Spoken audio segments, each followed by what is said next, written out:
Good afternoon, everyone. Am I audible? Clear? Perfect. Look, I recognize that this is the last panel of the day, and I'm, sitting here between you and a cricketing legend on the other side. So I totally appreciate your time, and hopefully this panel will be worth your while. We will promise you and try our best to wrap this up on time.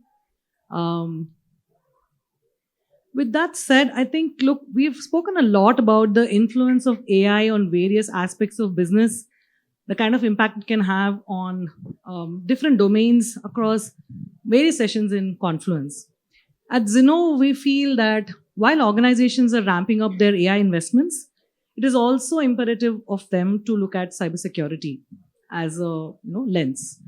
Many times, cybersecurity can be an afterthought, and we feel that we would be remiss if we did not discuss about the impact of AI on cybersecurity. We're really fortunate to have a distinguished panel here who bring in various perspectives. Three entities would help us against, help us defend against attacks: the enterprises themselves, the cybersecurity providers, and obviously the government and regulatory bodies. And we have all those three entities represented here in our panel. So before we get started, just a quick show of hands. How many of you believe that AI can benefit businesses? Okay, how many of you believe that AI could be a threat to businesses? Is there anyone who is in the maybe, don't know, can't say category? Okay, so we will decode that a little further in our panel, and we have experts here who can talk through some of their experiences. My first question to the panel here would be, can you describe any recent, oh my God, this is what AI can do? Or wow, I didn't know that AI could help me with this moment in the recent times that you experienced? Who wants to go first? Karthik? I can go first. No, not specific to AI, but cybersecurity, right? So I think at CrowdStrike, what we believe is it's better to be adversary first. So you understand the attacker first, and we were the first to start naming some of these attackers. Earlier, my Akamai days at least, we used to call them anonymous.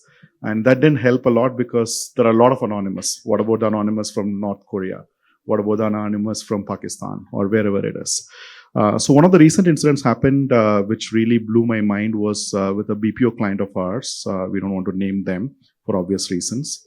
But these adversaries will choose your weakest point, right? And your weakest point is usually not tech or AI. Your weakest point is maybe your employee, right? So they did two things. One is they trained a set of employees of how to clear the interview process for this BPO firm, right? Because everybody has an interviewing methodology. So they come and they train this person for 6 months.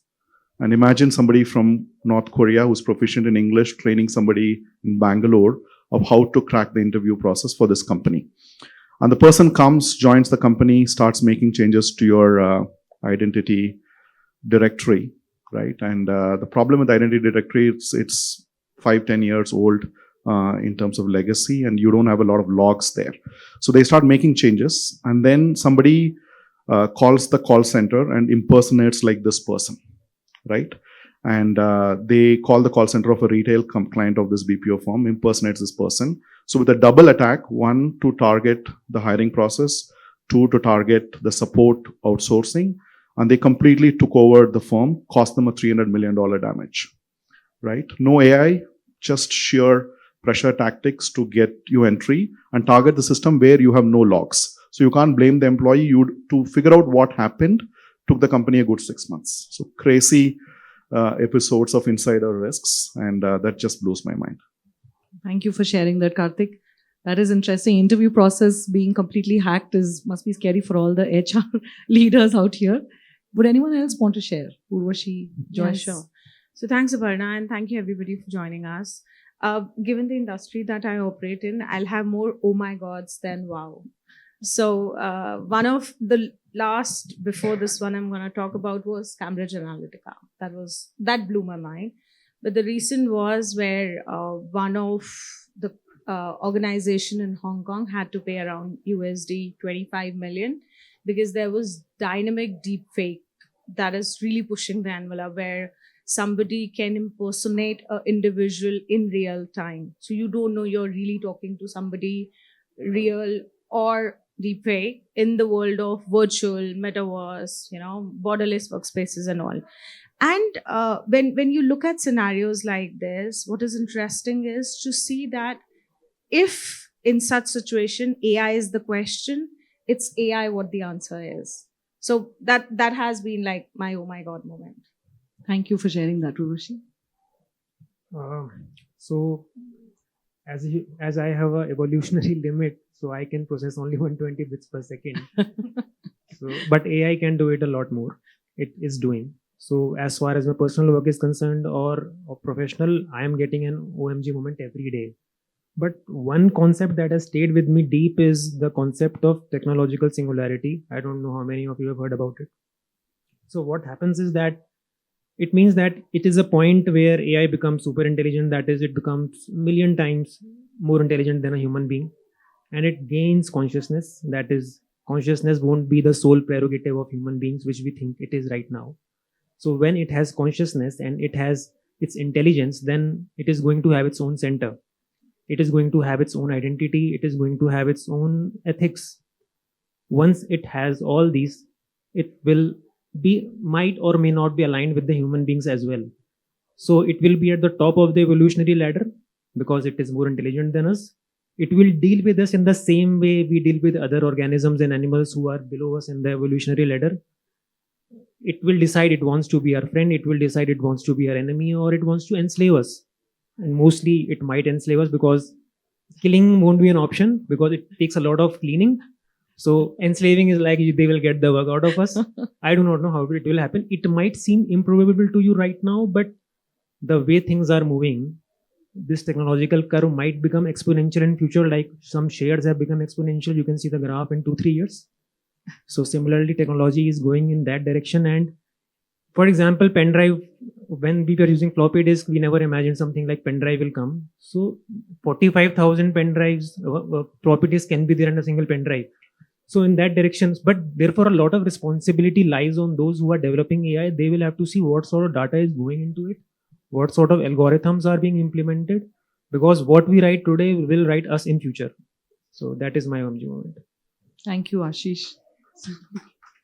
So whenever anybody says floppy disk, I look at which audience are we talking to, whether this generation even knows what is a floppy disk. Have they seen one? So yeah, I think there is a mix. So There is a mix, yes. So my fellow panelists have all shared scary things actually, but I feel AI has brought a smile on our faces also. So often. So yes, the advancement in technology never ceases to excite us or surprise us. No doubt about it. As technology evolves to make human life easy, the abuse of it also makes it scary as well. But I would like to say some of the things that I enjoy the most, apart from keeping up with technology as my day job, is the little things. I don't know if everybody here would have seen that reel that went viral with a kangaroo holding a boarding pass wanting to board. And then there is a whole storyline that got built. It was an AI generated, Instagram reel. But, little things like that have brought smile on our faces. I've seen people, using very old photographs to bring back memories of their families, in real life today, and converted them into videos and everything. Brought people whom they've lost into real-time videos today, and it looks so real actually that you really cannot differentiate. You'll feel like this person who's no longer alive is actually in that video. So I just feel that we're also using technology maybe to live a alternate reality which doesn't exist today. And the other side of it is how much of that reality should keep us grounded, normal. Because if you've used ChatGPT also a dumb question, it'll tell you, oh, that's an intelligent question. So it can't differentiate between what it is, and then you tend to have confirmation biases. Oh yeah, I'm intelligent. ChatGPT thinks so. So yeah, those things are evolutionary actually. So the next, how human psychology will evolve, I'm waiting to see that change actually, because we are at the cusp of seeing how technology has influenced our lifestyles and everything. But the human psyche, that is going to change, have a significant shift with how AI is progressing. And that's good. I think that will be my OMG moment. So it looks like if I were to summarize, we are in those initial days where AI is making us smile or get scared to some extent, but we really don't know where it is heading. But in terms of cybersecurity itself, you are all leaders in this space. It's an ever evolving space, right? And organizations can never say they're 100% secure. It's not a matter of if you will get attacked, but it's a matter of when you would get attacked, right? That's typically the way cybersecurity leaders think about different breaches and threats.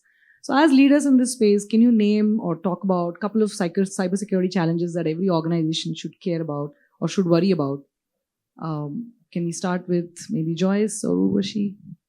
Yeah, sure. I could start. So, when we talk about threats related to cybersecurity, right, there are different types of threats. The more the exotic high-end ones are what we in cybersecurity call APTs, advanced persistent threats.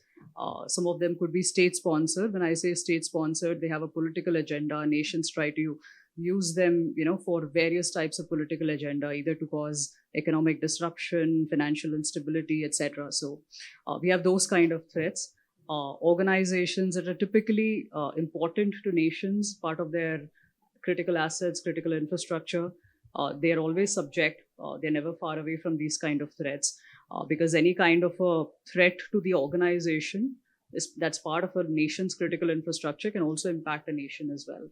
So that is one category of threats that's always there, and we've seen technology only enhancing that threat these days actually, which is unfortunate. That to the extent that today cyber there's a cyber warfare as well that has evolved actually with the use of technology. So that's definitely one of the biggest ones. Combating it is equally expensive as well. But yes, large organizations, especially critical ones, do need to continue to invest on that. Then that obviously from a time and operations perspective, that is not what takes up too much of our time. When in my day job, it's the day-to-day, everyday vulnerabilities, and across very diverse technologies that we use today. So every organization has a huge set of technologies. Every technology is not perfect. There are new vulnerabilities that keep coming up, or old ones that exist. Obviously, we have threat actors that continue to exploit those ones. So constantly finding them, knowing what to prioritize, knowing what to patch, etc. That continues to be one of the biggest organizational, operational challenges that we deal with. But yes, vulnerabilities, especially the zero-day vulnerabilities, continue to be one important threat that we have to deal with. Then also, we've grown into global organizations, very sectoral organizations, very specialized organizations. So every organization today has a huge supply chain. You have some suppliers that are giving you, providing some sort of products and services to you. You are a supplier probably to somebody else. So we have that kind of an ecosystem that exists today. And especially if you become a specialist company and your product is being consumed by a large number of organizations, then a compromise through you will create that kind of a large impact as well. So then, supply chain compromises again become one of those largest threats. We've seen several in the industry, so far. So those are the big ones I would say that, typically takes up, keeps us awake. And obviously, ransomware continues to be one of those biggest threats, but the evolution of it, especially with the use of more advanced techniques like, mutable malware, those things are the ones that, obviously, keeps us awake, takes a lot of our time, investment, research, etc., in how to stay, improve our defenses against some of these. So, sure. So variety of attacks and it continues to evolve. Yeah. What about from, Urvashi or Karthik, if you want to chime in from, your cybersecurity Sure. providers yourself. So from your perspective and experience, if you want to add Yeah, something. so I think Joyce covered a lot of it, and cybersecurity doesn't have a past; it's a present and the future, right? And I think what Joyce spoke about all across, this is something that organizations are dealing with today and struggling at all levels. I think next 3 years or so, maybe I won't be surprised if it is faster than that, but there will be furthermore challenges that will be added on top of it. Like we all are all in for borderless works, right? There is near home offices, work from anywhere, and all of it that basically takes the perimeter of your security to I don't know where.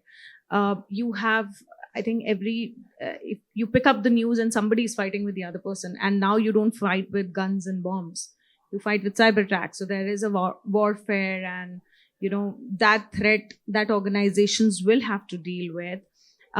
We see democratization of AI. Yesterday, Airtel launched that you will have the AI available in Airtel postpaid connections, right? So I'm giving AI in hands of everybody, and the choice lies with them how they want to use it. So as cybersecurity leaders, you have to protect against that. And also, I think Karthik would agree that we have already started seeing the rise of quantum computing globally. So the tools and techniques that you have deployed today won't be able to protect you the scale that quantum computers will generate as an attacks. So there will be a shift in terms of looking at technologies which are preparing you for the future. So all in all, I think what we are dealing with today will continue to scale higher, but at the same time, there will be new areas that leaders would be expected to look at given the challenges that the enterprise would face. Well, thank you for sharing that, Urvashi. Quantum computing is coming, and you're right. I mean, it could completely, maybe next year conference, we may be discussing that. You never know. Karthik, anything you want to add? Yeah, so I talked about the employee and social engineering being top vulnerabilities. But what we typically see when we look at all the attacks that have happened in the last year or so, almost 85% of the attacks are happening because of misconfigured access, right? In India, we have the jugaad mentality. We will experiment, let's say marketers, right? You will experiment, create a landing page, and let's say you put some user ID password for accessing some assets. I think when I logged into your page, you had to log into those assets, you fill up your details, and then you will give them access to some white paper or whatever it is. So that typically is not well secured, right? Because the person who's doing it is trying to generate leads or improve the business. So, and then you leave that, right? And 10 years or later, it comes to haunt you, right? So misconfigured S3 objects is the most common vulnerability we see because people forget it.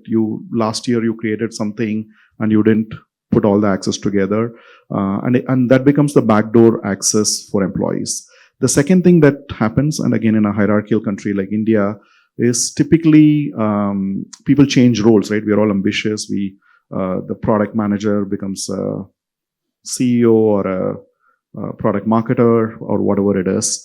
And when the job role changes, your systems cannot keep up with what you need access to, right? Why would maybe when you're a founder, you need access to everybody's salary details, but suddenly you become an individual contributor because you're tired of managing people. You should not be having that salary access. So when people have the access and then legacy takes over, then that person can access systems. And when somebody gets identity, that person would have shared their password with somebody many years before with an agency or with a customer. So very, very simple things is what creates the vulnerability. I do agree that quantum will complicate this even further, but I think what we think are obvious things that we did 10 years back is no more relevant today. So the behavior is what is creating the vulnerability.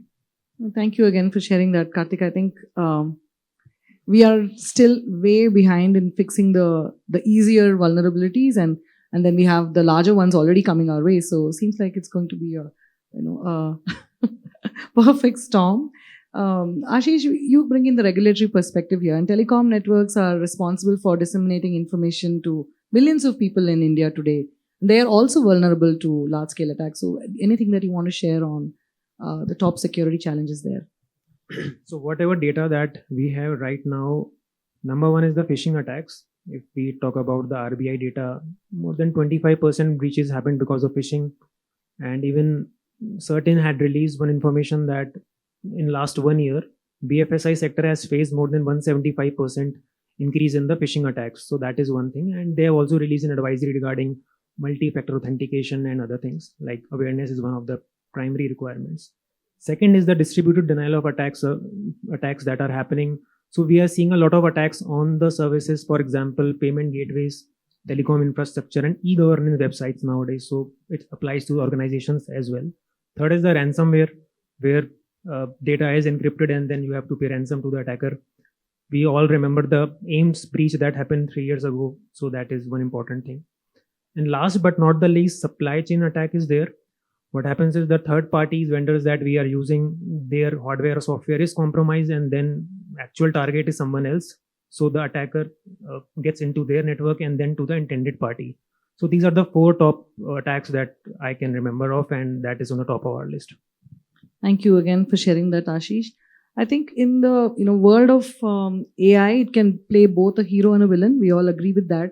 And we know the vast benefits that we can get from AI. We had a mixed room as well that agreed with us. But on the other hand, researchers have clearly demonstrated that agents they are capable of launching complex and sophisticated attacks. And they predict that in the near future, we may live in a world where majority of the attacks could be generated by agents. And there are already a newer way of attacks that are coming up. Any thoughts on this, on how AI generated attacks are creating havoc? Anything that you've come across? And any anonymous attacks, pun intended, obviously, that you want to share about? You being cybersecurity providers, Karthik and Urvashi, I'm not sure how much you can reveal, but if there are any interesting examples, please feel free to share. Yeah, sure. No, I think one of the jokes my former boss used to make is kind of guessing the password of a lot of us is very easy. It is the first it's your wife or your daughter's name, followed by 1, 2, 3 exclamation mark or hashtag. And funnily enough, it still holds true. But I think technology has come, I think India has innovated in terms of Aadhaar enabled security or OTP based security. So I think 2-factor, 3-factor authentication has kind of really, really helped. But a lot of the guesswork of these agents are fundamental, right? Because what agents are trying to do is they are trying to do a little bit of a behavior. Let's say you are logging in from the same IP address, right? It will not maybe ask you for 2-factor authentication. So can they spoof your IP address, right? Or can they replicate your SIM, right? By calling the service provider and say that you lost your SIM and here is your Aadhaar card copy and things like that. So we are seeing a variety of behavioral related attacks, and the agents are just making it easier because today behavior is very, very easy to replicate because somebody who's working from home, somebody who's working from elsewhere. So agents are building a lot of scenarios that makes it easy for you to bypass these attacks. So that's where it's getting harder. But I think to Joyce's point, AI is also helping you prevent it, right? Because it's becoming a neck and neck war where somebody is making those obvious behavioral things. AI can help you prevent it, saying that 2 login IDs from the same IP address, or it is kind of entering your password a lot faster than a human being would do. So right now it's a neck and neck race, and that's a good thing because the same AI agents are helping you predict that this is an anomalous behavior. I think large-scale data processing, pattern identification, AI brings in, and the same is it can work on both sides of the coin, essentially. That's what you're saying. Just to add what Karthik also spoke about, India has now become the second highest email breaches across the world. With AI coming in, we are seeing the social engineering attack maturity has really gone to another level altogether. I just spoke about the dynamic impersonification. In addition to that, we are also seeing there's a lot of precision in the attack. Since AI is based on data in principle, the amount of data that is available out, since I think the previous panel also spoke about how we are very non-concerned about sharing our information. And given the population that this country has, India is the hub for data, right? There's a lot of precision that is happening in attack. They are more targeted, they are more focused. It's not somewhere in the wild, right? I think these 2 things is what is AI changing in addition to what was happening in the past. So yeah, that's what I... Thank you for sharing that, Urvashi. I'll come to you, Joyce. So you come from an organization that builds mission critical products. There's zero tolerance for any kind of errors or any kind of downtime. So how do you look at AI generated attacks? What's your take? Definitely different organizations have different tolerances to downtime. But the attacks are, I think they mean the same to every organization. So, Urvashi just mentioned about AI generated social engineering attacks. Because obviously linked to what Karthik said, pattern behavior analysis has become so easy with AI actually, that AI generated these social engineering attacks can mimic very real life scenarios, very real life content and context as well in their kind of phishing attacks. So that definitely is a challenge. We spoke about distributed denial of service attacks as well. So this, which is if you're not familiar with it, it's about like bombarding a network infrastructure with requests actually, and what a human can do, it's like click click click, that is the speed, but that's not the speed at which agents can do it actually. So we're talking today of attacks that 50 million attacks in a second, requests being sent in a second. And if you look at some of the nature of the attacks that are happening today, it can start with a kind of a DDoS attack itself, AI generated ones, while you're distracted protecting your perimeter. There could be something that that's a series of login attempts that can be made, and with AI generated either credential stuffing, brute force kind of techniques as well. Your systems can be logged in, and there can be a lot of traffic created on your APIs. It can block actually your entire system. So within seconds and within a fraction of a minute, you can lose complete control of your system today. That is the power of an AI generated attack. If you leave anything unexposed, or even if with the smallest vulnerability or something that could act as an entry point actually. So that is what, and in fact, sometimes you might not even know, because people who are managing, say for example, it's a retail customer platform. That platform team must be thinking that is high customer traffic. That's what, you will not even realize that the difference in the pattern of, high customer traffic when you have a sale going on versus an actual AI generated attack, choking your systems actually. So that is the advancement of, AI generated type of attacks that we're talking about today.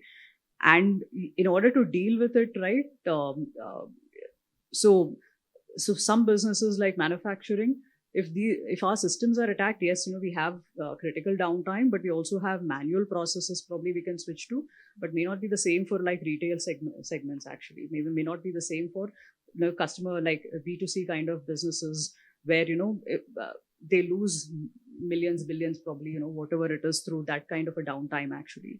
So and the only way you can combat this is by AI, using AI again. So it's like that's become the unfortunate truth actually. Now the question just becomes about who is faster in the race of either building detection capabilities or building evasion capabilities actually, because that's also the advancement in the AI generated attacks, that today they can also evade all the traditional tools also from detecting them, because that's how well they have understood how the security tools also work. So that is why I'm pretty sure my colleagues here will confirm as well, every security product also today has a native AI capability to be able to advance the level of detection capabilities that they also need, the speed at which, the precision at which they need the detection or or prevention also. So that is the only way we can combat this. It's AI, using AI against AI actually. The topic is super relevant, is what I'm kind of hearing from you. Ashish, would you like to comment on this? Any AI generated attacks, anything that is peculiar that you've come across? I think the maximum number of attacks that are happening nowadays are deepfake voice videos, synthetic personas, and phishing emails. So what is happening is that it is said, if you are greedy, you will be tempted. If you are afraid, you will be threatened. You will be tormented in ways you have never imagined. So this is the truth. This is actually what is happening. If you talk about, they are exploiting every weak point that you have as a human being. If you are not conscious, if you are not innovative, you are gone, for that matter. That is the truth of it. In the last 1 year, financial frauds and share market scams, people have lost nearly 2000 CR.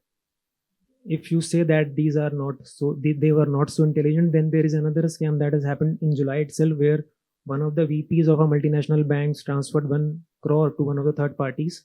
He got a fake video of a global CEO followed by an email he transferred. After 5 days, he found that it was not genuine. So it is being investigated by Pune police. So that is the seriousness of that. So we are getting a lot of complaints for that. So whatever data I'm giving you is from the certain information or the national cyber crime portal directly from there. But in the last 2 days at Confluence, what we've heard is most organizations are anyway going to invest in AI, right? So this rise of attacks and the vulnerabilities is only going to be maybe exponentially higher in the future. Next 10 years, we are saying it's going to be the AI-powered intelligent revolution and so on. So how can enterprises, cybersecurity providers, and government regulatory bodies be prepared for what's coming? Do you guys have any thoughts or any best practices that you can share? Karthik, Urvashi, anyone, whoever wants to go first. I think zero trust has to become the normal. We are living in an age where you can't trust anything that comes in or goes out of your environment. So zero trust becomes crucial. There's a conversation. I was listening to the last session, and one of the panelists said that 70% of AI initiatives fail, and the most prominent reason is cybersecurity. So the right governance around data is going to be very, very important that organizations will have to adopt. And lastly is that Joyce and even Ashish spoke about supply chain attacks. Bringing in a partner in your organization, be it a product vendor or anybody, organization will have to reconsider that how they can look at platformization, which means that minimize the number of products or tools that you use and horizontally scale them to deliver more benefits. Because today, if you talk about the cybersecurity product industry, we all are invested towards opening our technologies to a level where we can bring in everybody together to give that platform experience to our customers. It primarily rises from the reason that we just spoke about. So I think, zero trust, your platformization as a narrative, and data governance is going to be crucial. Well, thank you, Urvashi. I think that was very well said. Karthik, anything you want to add? Yeah, no, I think we are seeing two things, right? One is on the exciting area, AI is looking at all your logs. So there is SIM technology, which is a very legacy technology of looking at logs, and humans have always struggled to look at this traffic coming from a relatively unknown country. And to Joyce's point, too many clicks. So can we look at all your logs and make sense of it? Right? Not just for security, but for business purposes and AI. Can you build a model with your own logs? Right? Because logs is the lifeline of your business. People accessing your website, application, how are they using it? Can you build better products with it? Can you build security with it? So we call it NG SIM, Next Generation Security Incident and Event Management. I think that is purely AI powered. It reduces alerts. Otherwise, you get thousands of alerts in a day. How can you prioritize it? So that's becoming very interesting. But to manage all of it, boards have to be prepared, right? So we call it the Sarbanes-Oxley moment of boards. Earlier, when Sarbanes-Oxley came 20 years back, now CFOs are sitting on every board. But CISOs are not sitting on boards now. But boards are forming cybersecurity committees. Now, most of the big 5 consulting companies like you, they are advising companies of what should be done in that cybersecurity board committee, who should be on it, how frequently they should meet. In a lot of ways, your CEO is your new president. They get intelligence briefing, they get security briefings, monthly, weekly, quarterly, depending on the severity of your business. And when do you declare to government and regulators? I think a number of others are making it mandatory. SEBI also is making it mandatory to report back every attack. Ransomware, 90% of ransomware never gets reported. That is strictly not allowed, right? Because never let an incident go waste. So if there is an incident, the industry should share it without paying money and hiding it. So some of those is happening because of board regulations and government regulations. All of this has to come together to help us make sense of this complex world. I think top-down approach, like what you mentioned, right? CISOs being on the board, I think that's going to be crucial. Joyce, I'll come to you. Is there anything that can hinder that? Is there any leadership mindset that can actually be detrimental to cybersecurity postures of organizations? So, one, just picking on it, right? Because Urvashi quoted the previous panel saying most AI initiatives start and get blocked. I personally, I've been in organizations and I've been telling organizations that, at least my team should not be a blocker to any business development, innovation, etc. So we should look at being enablers, like deploy, use technology, but in the most secure way possible, actually. But in securing technology, right, I think there is a lot that still needs to be done. So it was, just in some of the more recent conversations I was having, right, when you have any particular AI solution, you have the application, the infrastructure, the APIs, and the data models. So we know how to secure the application, infrastructure, and the APIs. Today we're talking in an AI solution, how do you secure the models as well? How do you prevent model poisoning? How do you prevent the training mechanisms itself from not, disrupting the outcomes of it? And nobody has aced that as yet. So that is probably still the gray area for me in AI itself, actually. And it's an evolutionary thing. And I think, personally, I believe AI to the human race is exactly the same what electricity was to the human race in the 18th century. Electricity did not just power up lives, actually. It shifted human life by leaps and bounds in terms of what it did in the 18th century and onwards. That is what AI is doing now and will do in future. It's going to shift human progress to that extent, actually. We will not be like today, we cannot live without electricity. Tomorrow, I don't think we can differentiate between a world that exists without AI versus exists with AI, actually. That's how integrated it's going to be. So there is no way a legacy mindset can, exist anymore. I think every leader has to upskill. Any leader, because, a lot of leaders are obviously, have gone through different levels of technology advancement. But this is nowhere close to that. This is nothing similar to cloud, nothing similar to, all the latest developments that have happened. This is literally shift in human progress, actually, that we're talking about. So that kind of mindset shift is also required. And I think it's not a choice anymore for any leaders, actually, to continue with the legacy mindset. I think well said, Joyce. I'll maybe come to Ashish now on any government guidelines or regulatory guidelines that are coming up to ensure that the industry at large is kind of prepared for what's coming in terms of AI-generated attacks. So we already have a few guidelines. For example, Niti Aayog has already released a draft document on the responsible use of AI, and it has also released that how it is going to make everything inclusive with AI. Telecom cybersecurity rules have been released, which talk about use of AI in threat detection and threat response. Now, talking about the things coming up, we have a Ministry of Electronics and IT coming up with a framework that talks about responsible or governance of AI. It will talk about the risks as well. Then Digital India Act is going to replace the IT Act of 2000. That will fix the responsibility of AI developers and the platform and also secure the data.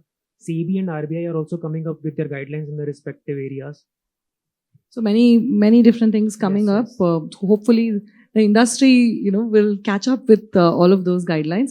So quickly, I think we have time for just one last round of questions. I'll come to Karthik and Urvashi first. Cybersecurity providers, we've already been using AI for a long time. I've been with Akamai, so I know that AI powers a lot of the platforms that are there in the industry. So this is not new. This is something that AI has been used to triage against attacks in the past as well. Is there any innovation that is happening to keep up with some of these evolving threats? We've seen hacker GPT, we've seen AI-powered ransomware, AI-powered phishing attacks, even just in the recent times. And this is going to continue to evolve. And it requires constant research and innovation. So is there anything that you can share about what kind of innovative initiatives is the cybersecurity provider industry providers working on? Yeah, I can go. So I think today there has been a lot of innovation on the bits and bytes. So digital world, securing the digital world, looking at logs, I talked about it. There has been a lot of innovation. Where innovation is lacking today is the physical world, right? Can robots wash toilets, for example? Can they cook Physical better? AI is coming soon, I guess. No, but I think the extension of that is physical security. We call it OT security. IoT security is a rough equivalent of that. But what can we do around some of the information that you can collect at every endpoint. It can make a lot of things better. It can make rooms less smelly. It can make automotives more efficient. It can drive cars better. And what can security do around that? So OT security is the next frontier, as we would call it. But when some of the information kind of comes in, it can create a lot of IP for you also. It's not security. When people talk about security, we struggle around ROI. But the moment you are able to conquer the logs, which is happening right now, and then you conquer some of the information from every point in the world, then you can do a lot of beautiful things around it. But you can only do it if you're able to secure it. I wish there were more CISOs listening to this so they know how to justify all the ROI. Over to you, Urvashi. So, as you said, Aparna, AI is not new to cybersecurity. I think every cybersecurity leader would agree that there has been in the back end when we are evaluating threats and protecting against those zero-day malware. But now what we are doing at Fortinet, and I'm sure my peers will also be doing this, that we are bringing AI in front to handle our engagements with our client, which are generic. And we are also enabling tool to take off that low prompt, moderate prompt activities from our customers so that the human skill is actually used for more creative and conscious decisions. So the layer, I'm not saying AI is going to come away to take jobs from you. In fact, AI is going to enable you to do what you are more capable of instead of spending time in. And I think Joyce would agree that there's a lot that happens at the SOC operations side or network operations of the side where the people are always less. You never have enough team to combat. So what we are doing as OEM fraternity is that we are bringing AI to our tools and technologies so that customers can consume to give away a lot of day-to-day tasks to the AI engines that are supporting them from the threat landscape perspective. And also we are building our internal ecosystem which support our customers like customer success in the back end to have faster responses to our customer support ecosystem. And thank you, Urvashi, for bringing that. I think human in the equation of AI versus AI, we tend to forget that. We are always part of that equation. That is not just AI fighting with AI, it impacts us. What do you think about this, Joyce? Enterprises are investing in upskilling organizations with AI today, and we've always seen a shortage of cybersecurity talent in the industry. It continues to be. So how does one strike a balance between investing in AI versus investing in cybersecurity? That's a tough choice, actually, but yes. So, it goes back to what I said previously. AI, learning AI should no longer be taken as a choice, actually. I think all of us should learn it. Even if you're not an IT, technology, digital, whatever you want to call it, even if you're a normal user, you need to understand how AI works so that it doesn't make you work, actually. Or it doesn't work on your mind or doesn't, do other things to you, actually. So I think knowing about AI should just become general awareness now. So that is what I believe. And I also say the same thing about security also, actually, to be very honest. So there are two things about it, right? So one is the general awareness itself. And these both topics are quite relevant. Even security, the misuse of technology, because everybody, even a small kid is using a technology today. So the potential misuses of technology or how it can actually impact you, that should be known from a very early age and at all levels and by everyone, actually. And I think it's the same for both. Now, talking about talent for developing solutions, whether it's AI solutions or cybersecurity solutions, it's going to be tough. And I think it may be a matter of, interchangeability also at some point in time. Because even in developing security products, security, capabilities, there's a lot of use of AI, AI ML-based programming, development, etc. So there can be an interchangeable one, skill pool, could be a relevant interchangeable skill pool. But I don't think there's a choice now. Every organization will have to continue to invest in both, is what I feel. It's no longer a choice, and I don't think it should be a choice also. It can be a matter of choice for individuals, depending on which side of, what you'd like to do more of. If you're more of a math person, it's a very difficult question to answer because I also have data scientists who are like PhDs in mathematics, also in cybersecurity. So, but yeah, so yeah, I would say it's a matter of your choice and decision actually. But for organizations, it's no longer a choice. They have to continue to invest in both areas. Thank you, Joyce, for sharing that. I think it begins with awareness, but as organizations, as individuals, we should probably be investing in both, is what we are saying. Ashish, anything from a regulatory perspective? Are there any government initiatives that are helping to bridge this cybersecurity talent gap? So in 2024, Ministry of Electronics and IT has already launched its flagship mission of India AI. So with this mission, we are trying to bring in infrastructure, innovation, talent, and ethical norms for AI. Now it has 7 pillars. One of the most crucial pillar is India AI future skills. Under this, we have partnered with NASSCOM, and we are training nearly 1 million cybersecurity professionals, both in cyber and AI. Under the same mission, we have entered into an MOU with Microsoft, and we are training 5 lakh people, and these are students, government officials, and entrepreneurs. Other than that, India Cyber Crime Coordination Center, I4C, it is a unit under Ministry of Home Affairs. They are also training law enforcement officers with respect to AI tools for their cyber forensics. Now we can see there are a lot of initiatives that have been undertaken.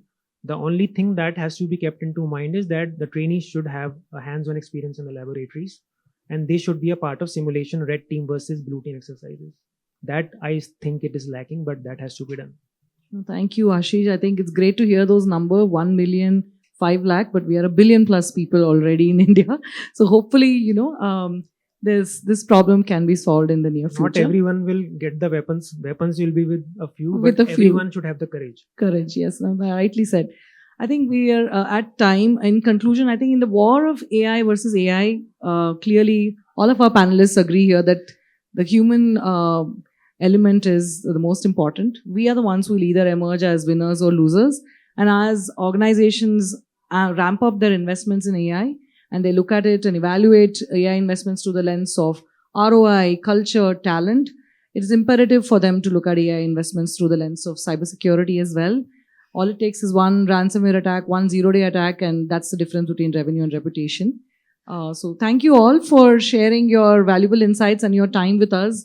Thank you for being a patient audience. I know there's Krish Srikanth on the other side, but thank you for staying put. And I look forward to seeing you all at Confluence once again. Thank you. Thank you.